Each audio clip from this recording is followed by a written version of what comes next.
Welcome back to another episode of Locked On Buckeyes for the Locked On Podcast Network. I'm your host, Jay Stevens, also the host of the Jay Stevens Podcast. It is Friday, February 19th in the year 2021. And on this Feel Good Friday, we as Buckeye fans can definitely feel good because the Buckeyes beat the Nittany Lions last night 92-82.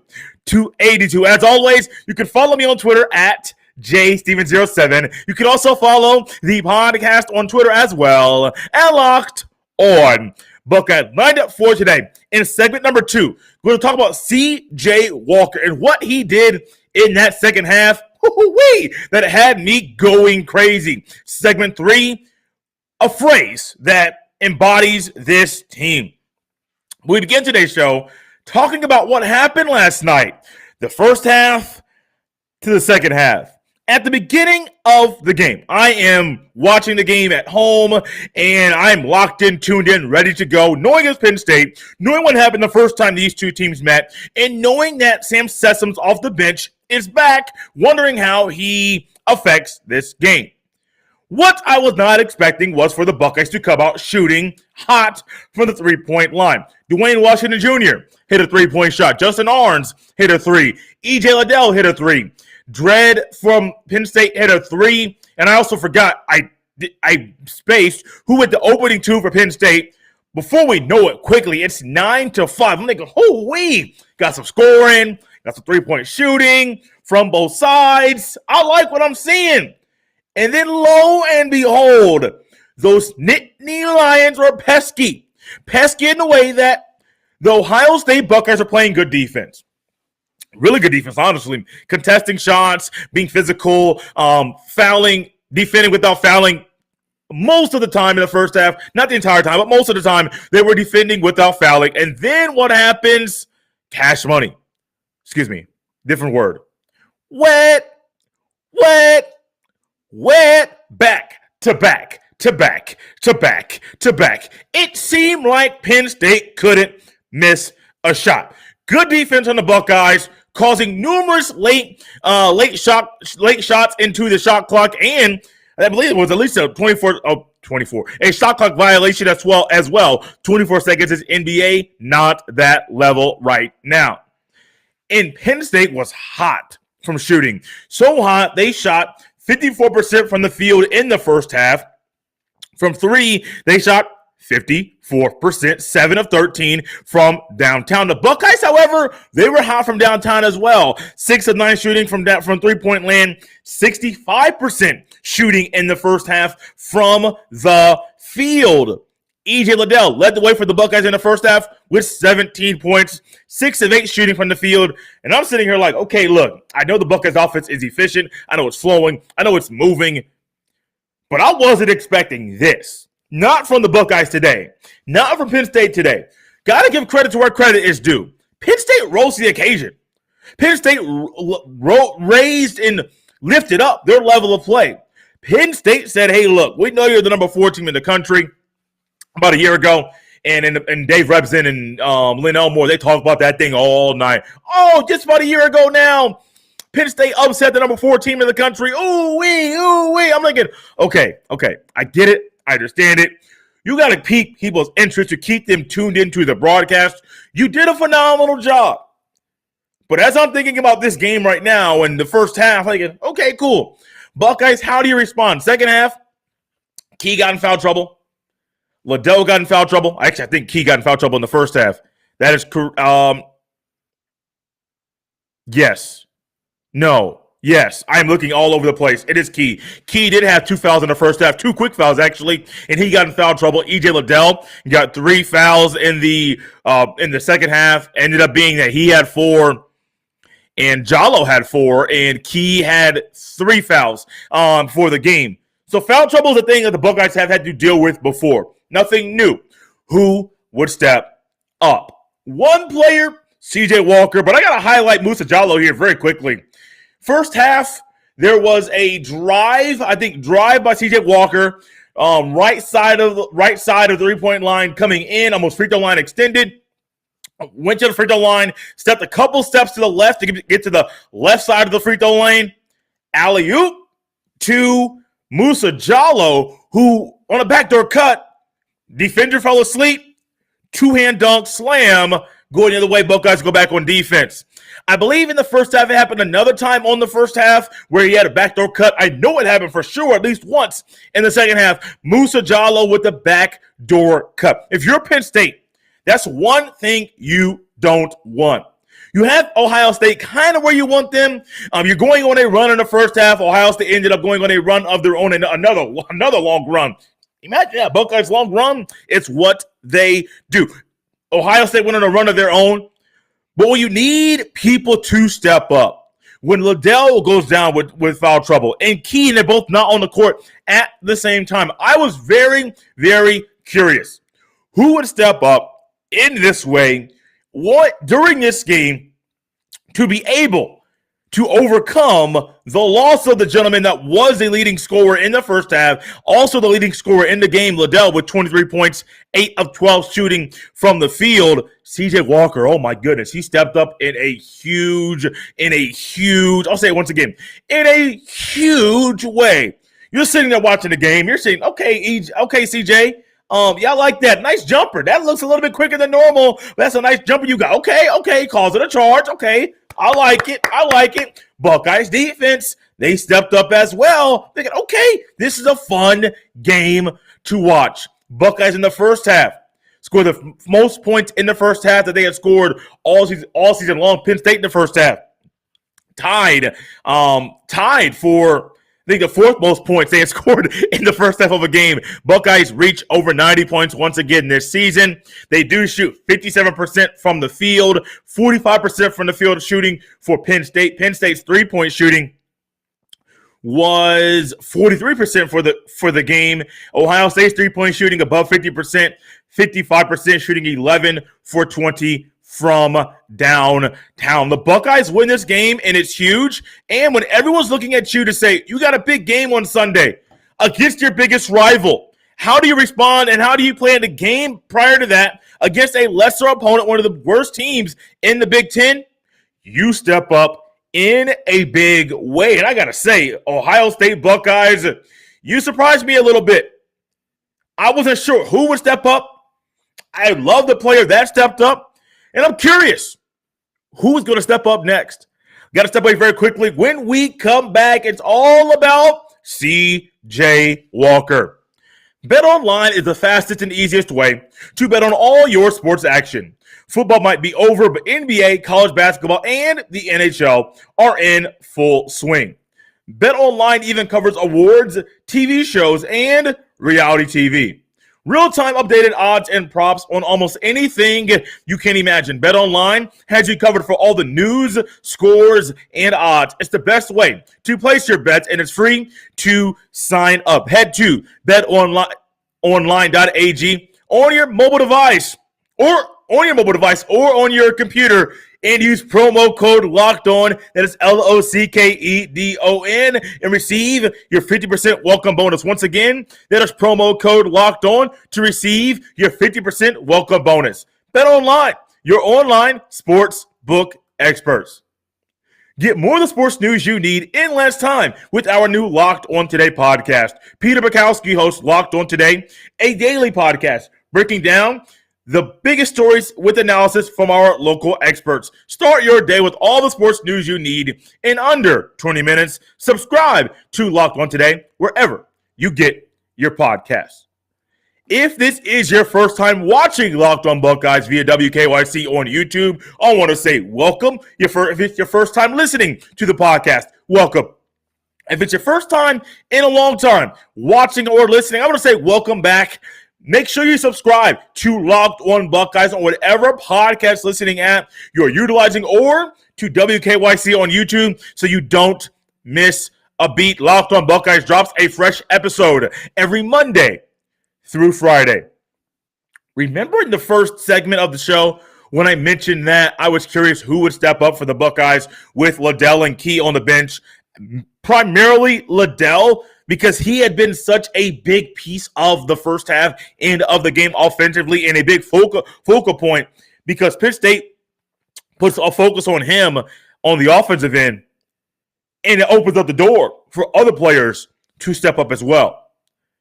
C.J. Walker, a young man that I was able to watch numerous times play in high school, including his last high school game where he left it all on the line. He is a gamer. He rises to the occasion. And there were times, just like last night, I was surprised because I was not expecting what we witnessed from him last night during last night's game. I was able to write down 6 different scenarios. Now, I know there were more, because right in my list, I could look right to another one. It was a note to the left. Oh, to my right. C.J. Walker did this as well. C.J. Walker on the offensive end, on the defensive end, was locked in, tuned in, and ready to go. It's also amazing that he's comfortable in this 6-man role, and he's accepted it. A guy like himself, starter on an Elite 8 team at Florida State, most players, a lot of players, would not be comfortable taking a back seat, taking a bench spot, a bench role in this, just in general. Why, you may ask? He's a starter. He came to Ohio State to start. He is not here to just take up space. He's here to start and be a big piece of this team. With his injury on his right hand, Chris Holtman said, look, Justin Orange came in. Confidence is high. He's opening things up. I think you can be a big piece off the bench. And that's exactly what C.J. Walker was last night. 4 of 7 shooting from the field, 13 points, 1 of 2 from downtown with 7 assists and 3 rebounds. Remember that 1 of 2 that I just mentioned? C.J. Walker got the ball. Second half, on the free throw line extended at the 3-point line, got the ball, swung to him, quick assist, catch and shoot. Now, you all know CJ. When he gets the ball to shoot, it's kind of a set shot, set it up, a little slow setup to catch the ball, get it in your pocket, get your hands placed properly, rise up and shoot. No, buddy, not that shot. One thing I liked was he got that ball and he was decisive. Quickly got the ball out of his hand. And I noticed that shot. And in my head, I'm thinking, CJ, you focus today, buddy. As some of the kids say, he was in his bag because CJ Walker was doing everything. Now, he wasn't doing the and one style or Rafa Austin, skip to my loose style or hot sauce style crossovers on the court. No, sir. No, I don't want to say no way. And I said no, that was not on purpose. Things just sometimes happen. CJ Walker was ready, baby. He was locked in, tuned in, ready to go. And that shot just showed me. I don't know if you remember the shot that I'm talking about. It showed me that he is ready to go in this moment. And Penn State said, hey, man, look, we're going to rise to the occasion. CJ Walker said, y'all going to rise? Woo-wee! Let's go, because I'm going to rise myself. CJ Walker hit that one shot, that 3. Another moment in the game. CJ Walker forced a charge on a layup drive. Now, I forget who drove, but I know it may have been first half. Drove to the lane. No, it was second half. Drove to the lane, right side of the court. Drove right block. CJ Walker got in position outside of the restricted area, which is key. There's always that half circle there or inside the paint. That half circle that is theirs. I'm trying to draw and move the motion, and I keep going back and forth. For those of you watching, you're like, Jay, what are you doing? What's your hand doing? I'm not used to talking and doing hand motions at the same time. If you're inside the restricted area where the half circle is inside the paint, that's automatically going to be a block and a foul on you, 2 free throws, or 1 if he makes a shot on the person that's driving. CJ Walker got position, got outside, got his feet set, didn't move, foul, charge, going the other way. Phenomenal job, CJ Walker. CJ Walker also mentioned in the first segment. Second half, that assist to a cutting Jallo. That was one thing that I noticed, that Jallo was not just aware, CJ Walker was aware as well of what everyone is doing on the court. it's very, very easy, especially if you're a bench player. CJ Walker as well is someone that doesn't get much run or gets their minutes go back and forth, back and forth. One game they may get 15, the next minute they may get 5. One game they may get 22, the next game they may get 8. So if your minutes go back and forth, sometimes mentally, we are all human, we get accustomed to just falling back, to just not doing the things that we are used to. And guys, that didn't happen. Musa Jallow didn't fall asleep on the court. Numerous times he noticed the defender falling asleep and he would backdoor cut. 3 times, 6 points. Did a phenomenal job of just staying aware and doing what was needed and asking him at that time. CJ Walker found Musa Jallow. The one thing that I liked that I saw from CJ was that Euro. Oh, yeah, you saw it. Fast break, coast to coast, got the ball, boom on one end, going towards the other, right to left on your screen. CJ Walker plants to left, goes with the right, lays it up, 2 points, going the other way. And I'm sitting here thinking, this came after the three. I believe this came after the 3, after the assistant cutting Musa Jallow. I forget off the top of my head where that charge that he caused when in the sequence of events this falls. But that Euro, man, if you're thinking about a guy in the second half that really stepped up in a big way, CJ didn't score 30 points. The Buckeyes didn't need that. They needed CJ to do his job, play a little bit better. CJ noticed, hey, they can't guard me. They can't do anything with me. I am too good for this moment to not play up to the moment, in the moment, so that no matter what Penn State does, it's all on me. CJ Walker also forced Lundy on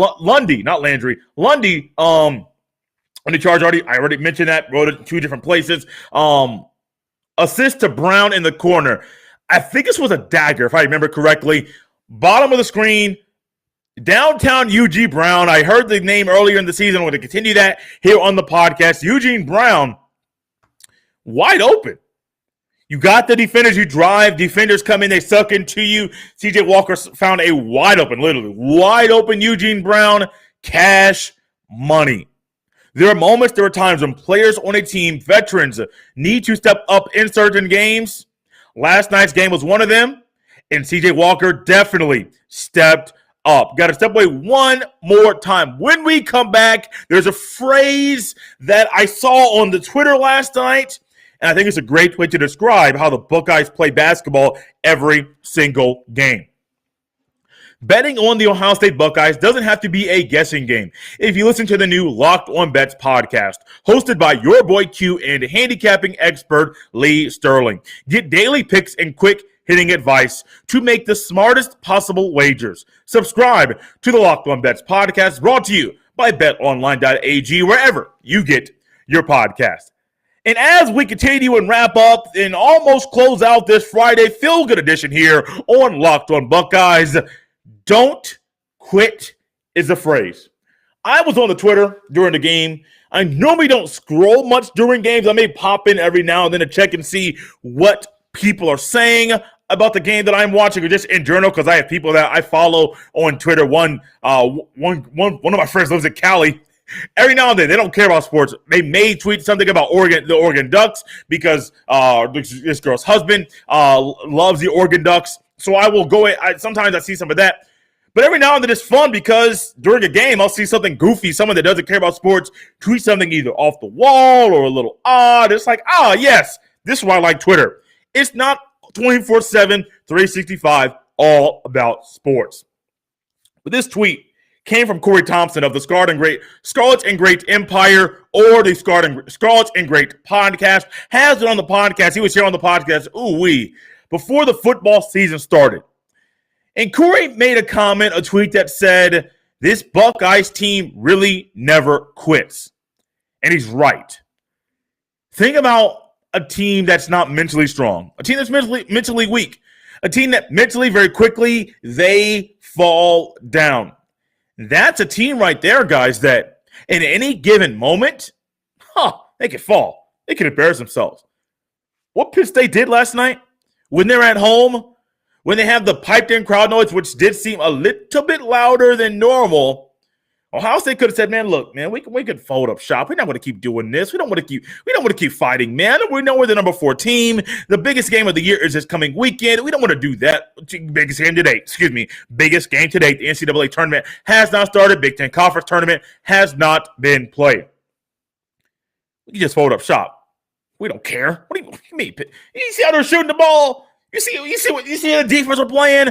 Let's see what they're doing, and they're just making all these shots and playing very well, and 47-42 at halftime. And man, it's a lot of energy. It's a lot of effort. I'm tired. I know I'm young, but I'm tired. I don't care, man. I don't like doing this stuff. And these are easily and normal emotions or thoughts during adversity. When you're being pushed to the brink. When you're in somebody else's house, and sometimes the refs are in the calls or going their way, it's easy for you. It's easy, so easy for people to just say, I'm done. Forget it. I'm done. I don't want to keep going. I want to stop. I don't care what's going on. I don't care what's in front of me. I don't care how good I am. I don't care how good we are. I don't care how many times we look at Chris Holtman's face and it's getting redder and redder and redder. For those of you watching, red just like the red around the podcast and also up here as well. There you go. Yeah. That red. No. Don't quit. Don't quit.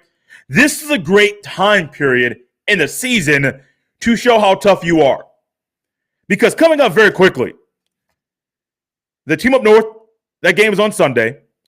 On the 25th of next week, a rematch against Sparty in East Lansing. That should be a blowout.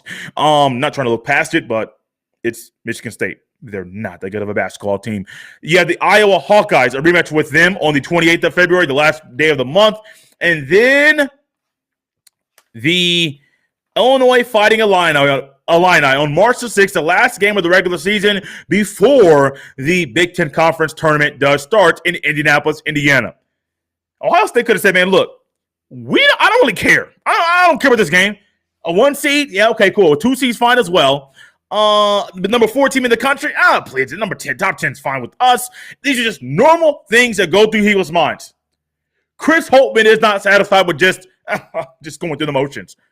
CJ Walker, by his performance, not fine. We're just going through the motions. And so many players on this team, they are not just fine with just going through the motions. Time after time after time after time again, the Buckeyes have showed that they are not going to quit. They will not quit. This is a great way to play prior to playing your biggest rival. The only time you'll play them in the regular season this year. Yes, they had 23 days in between games during a long COVID layoff. The entire athletic department had to be shut down. Why? Because the school said so. Yeah, the legs may be fresher, but you've been playing more basketball. You're more seasoned. And this time of year, this is where teams like you show what they're made of. And last night against Penn State, you showed what you're made of. And it may just possibly make the Wolverines say, we can't sleepwalk through the first half like we did against Wisconsin to come out and then try to hold Ohio State to only 20 points in the final 20 minutes of play. No, we can't do that. You got to come out mentally focused, physically prepared. Juwan Howard's going to have a phenomenal game plan, I am sure, trying to attack all of the weaknesses of Ohio State. If Ohio State's not ready, they'll get embarrassed. Do I think they'll get embarrassed on Sunday? I do not. Will I be locked in? Absolutely. Should you be locked in? Yes, you should. Phenomenal game, big game, number 3 versus number 4 in the latest AP poll.